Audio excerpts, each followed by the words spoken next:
I want to talk for hello.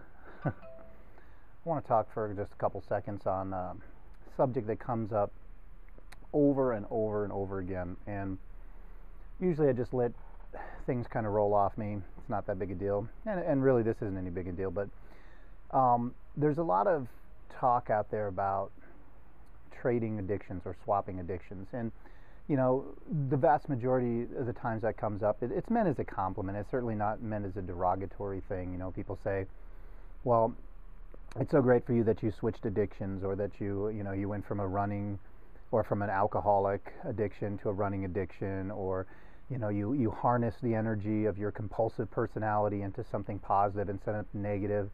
And there certainly is a small bit of truth in that, but I think it actually just detracts from the big picture, the overall view of what sobriety is and what running is. For me, when I was at the worst point, and I was just asked today what my worst day ever was, and that's easy. A day comes to mind perfectly, and it was a day that I woke up. I have no real conscious memory of waking up. I just realized that I was lying in my bed. It had been, this was about 6 years ago, and I had recently quit drinking, and I made about 2 weeks, and then I fell off the wagon for the thousandth time, and I was just lying there in bed, and I was staring at the ceiling, and I don't even know if I was capable of any real conscious thought. I was just kind of there and staring into space, and I felt completely devoid of any type of emotion at all. I was just a shell, just an absolute empty shell. And I was sitting there and or lying there, and a lot of things were kind of drifting in and out of my consciousness, and the thought occurred to me that it would probably be best if I just died. And that was a very real thought. It wasn't a sad thought, although it's sad to think about it now. It was a thought that maybe everyone would be better off, including me, if I were to just step in front of a bus, or just my heart would stop beating, and then I could save everybody a lot of hurt. And as I was lying there,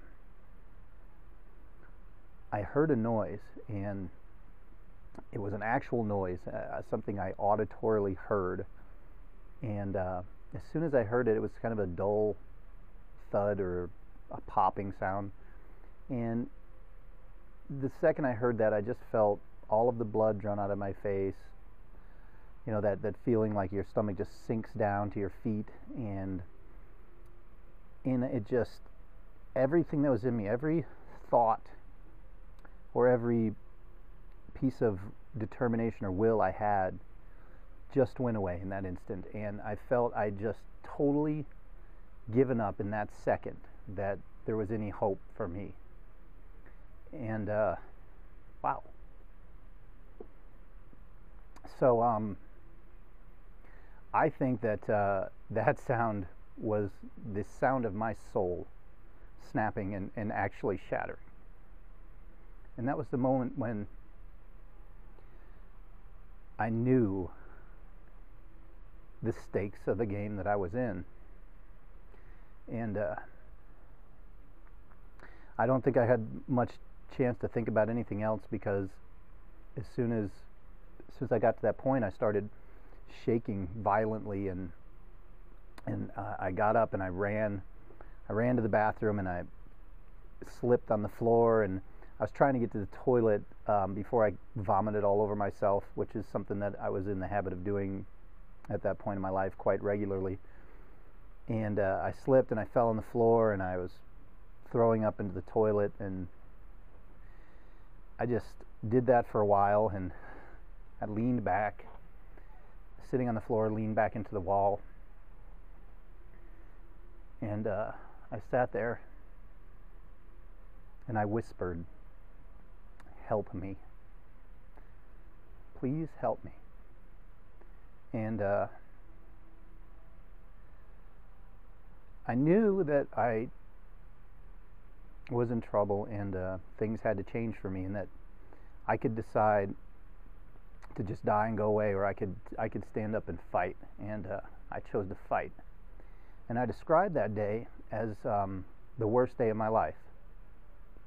And immediately after I answered that question, I was asked what was the best day of my life, and that was a very easy answer, because that is also the very best day of my life, because for obvious reasons, that's what started it all for me. So at that point, I had to look at everything that I was doing and where I was at, and I had spent so much of my life building up walls around me, and I was always afraid that if I really let people in, that they would know what I was thinking, and that would give me some sort of a disadvantage in business or in love or in life, or if anything, that I was always trying to anticipate what was going to happen before the other person, and that served me well in business and in other areas, and I carried that into my personal life, and I built up this wall around me that allowed me, or wouldn't allow me, to really feel what was going on and to really interact with other people.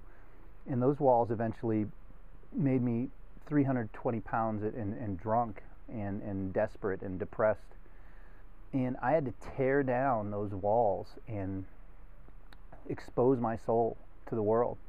And in doing that, I was able to open myself up to other ways of living where I didn't have to medicate myself. So, when I tore down those walls, I could see, because those walls, they weren't just keeping people out, they were keeping me in, and I could see now, I could see the same things I was seeing before, but I could truly see them now. I could see what they meant, and I could see in every single direction for miles and miles, which becomes kind of a beautiful metaphor, that when the walls came down, I could see for miles.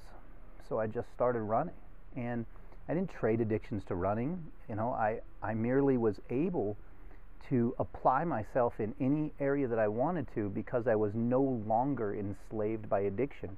And running is a great outlet and a great source for that, and that's what I'm choosing right now. But make no mistake that my life is about living honestly and soberly, and running means a lot to me, but it's really just a tool that I use. And if that tool got broken and I wasn't able to use it to craft a life for me anymore, there's other tools available to me, and I could switch hands or switch tools and continue building and continue the process. So I don't really get angry when people say I traded addictions, but I do want people to know that that's not necessarily an accurate description, and it's one that can diminish what people do. It takes a lot of hard work to achieve sobriety, and anyone who's done that in their lives deserves credit for that work. So that's where I'm at when it comes to that.